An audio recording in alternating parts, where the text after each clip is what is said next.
ausprobieren, anprobieren und probieren.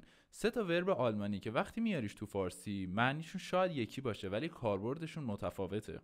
ausprobieren و anprobieren که فعلای جدا شدنی ان، تقنبارن. آن و اوسش قسمتای اولش میرن آخر. اینو میذاریم کنار. بریم سراغ معنیش. ausprobieren zum Beispiel ich möchte dieses Auto ausprobieren. من میخوام این ماشین رو تستش کنم. برای تست کردن خیلی چیزا به کار میره. ich möchte diese Maschine ausprobieren. برای تست کردن خیلی از وسایل میتونی از ausprobieren استفاده کنی.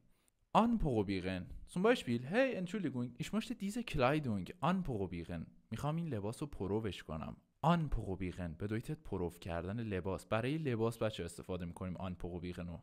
probieren lass mich probieren lass mich probieren. zum Beispiel برای مزه غذا، برای طعم غذا میتونی ازش استفاده کنی. ich möchte die Pizza probieren. میخوام پیتزا رو امتحانش کنم. به همین راحتی.